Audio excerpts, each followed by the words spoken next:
Bonjour à tous et bienvenue dans Déclic, le podcast qui tente de décrypter Google Ads et plus généralement l'univers du SIA. Je suis Jérémy Akos, consultant SIA depuis plusieurs années et j'aurai le plaisir d'aborder plusieurs fois par mois une problématique search. Sans langue de bois mais toujours avec bienveillance, l'ambition au cours de chaque épisode est de déconstruire les mythes autour de Google Ads, une plateforme qui vient de fêter ses 20 ans en partageant mes échanges, lectures et retours d'expérience. Chaque mois, je ferai un récap des différentes actualités du search et plus particulièrement de Google Ads. Pour ce 9e exercice, passons en revue les différentes annonces glanées ici et là avec un mois d'octobre chargé en optimisation. La première annonce concerne la fin de MatchType. Il s'agit d'un tweet qui montrait une capture d'écran d'une recommandation Google qui incitait à tout basculer en large et donc qui a créé un vent de panique dans le milieu du SIA. Évidemment, Google a démenti, mais cela reste une information hyper intéressante. Je rappelle qu'aujourd'hui, les AM poussent de plus en plus à basculer une partie du compte en large et que dans la partie recommandation de votre compte, vous avez également ce même type de conseil. Ma théorie étant que d'ici 1 ou 2 ans, on risque de devoir piloter le compte uniquement via le match type large, l'exact et l'expression ayant progressivement disparu. La deuxième annonce concerne les chiffres de Google, avec la plus faible croissance trimestrielle enregistrée depuis 2013, hors période Covid. Aujourd'hui, Google a affiché effectivement un chiffre d'affaires de près de 70 milliards, ce qui est énorme, avec une croissance de seulement 6%. Dernier de la classe étant évidemment YouTube, qui a même connu une baisse de 2% pour un chiffre d'affaires à hauteur de 7 milliards.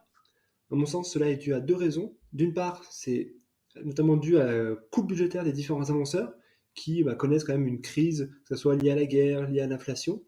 Et deuxièmement, c'est aussi lié à la croissance d'autres acteurs connexes, que ce soit d'un côté Amazon, qui est en train de capturer une part hyper importante du e-commerce, mais également TikTok, qui rafle pas mal de budget aujourd'hui sur la partie notoriété. La troisième annonce concerne l'apparition d'un nouvel inventaire de ciblage, à savoir le podcast. Je rappelle que YouTube est aujourd'hui la deuxième plateforme aux US pour la consommation de podcasts. Donc c'est vraiment un terrain de jeu immense, aujourd'hui sous-exploité. Et donc dorénavant, les annonceurs US ont la possibilité de diffuser et de créer des formats toujours vidéo, mais également audio. La quatrième annonce concerne Performance Max.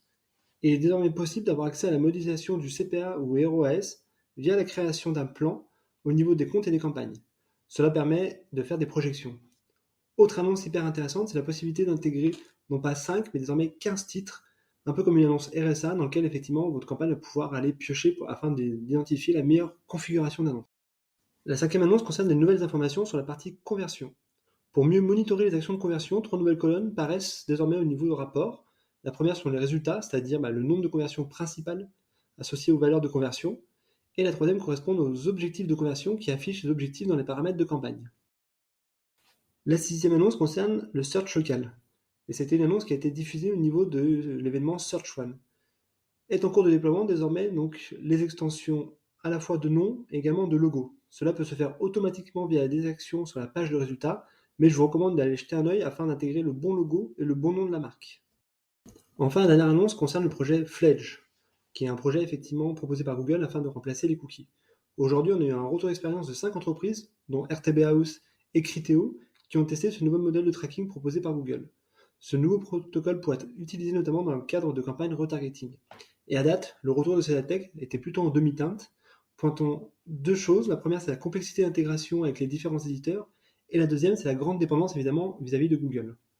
Voilà, cette 9e revue d'actu est terminée avec des dynamiques qui se poursuivent toujours autour de Performance Max ou de la vidéo qui ne prend toujours pas. D'ici là, prenez soin de vous et si vous me cherchez, vous savez me trouver, sur Google bien sûr. Allez, à la prochaine!